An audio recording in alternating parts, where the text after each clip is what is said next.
Hello, this is Morgan Bowman for Parables for Living, and this week we learn the story of Jesus healing the Canaanite girl.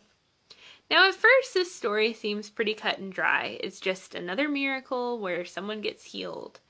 But as we look a little bit closer at it, we start to see some things that are kind of weird about it.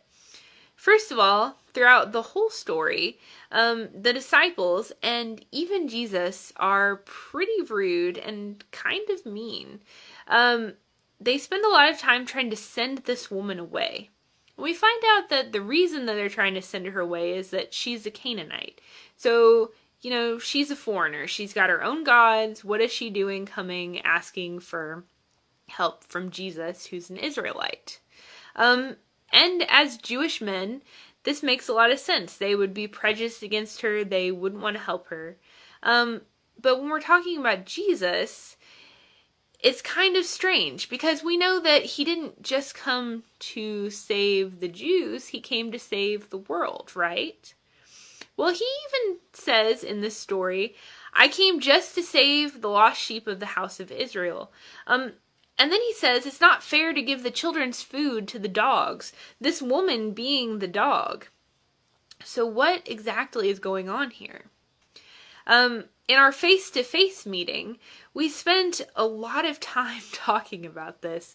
What is going on in this story? It's very difficult, particularly that part about just coming to save the house of Israel. And so we talked about what did Jesus mean when he said that? Was he being sarcastic? Is it possible that originally he came just to save the house of Israel and then he changed his mind?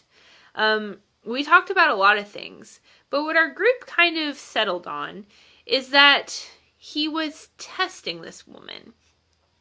It would be really easy for him to just give her a miracle and send her away, but what he wants from her is something more. He wants to have a relationship with her. He wants to see what she really believes.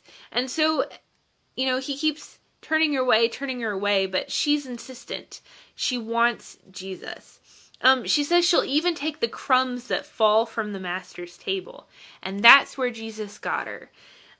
She's admitting that Jesus is the master and that his God is greater than her gods. She wants to follow him. And so really, he's tested her faith and she's come through with flying colors. I believe in you. Even a crumb is enough because your power is so great. Another thing that we talked about was that maybe this is a test of the disciples also. Like I said, as Jewish men, they're expecting that the Messiah is just for them. They don't think that he belongs to anyone else. He's come from Israel. He is for Israel. And so through this whole conversation, Jesus is showing them that he has come for the whole world, not just for Israel. And that this woman who's a Canaanite can have great faith even though she isn't Jewish. And so we thought that this could be challenging the disciples' perceptions as well.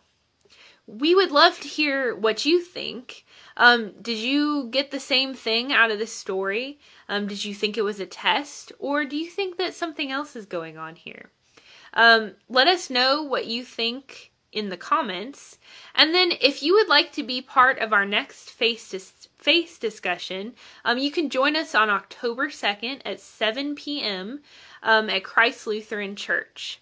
Either way, we'll love to hear from you. See you later. Bye.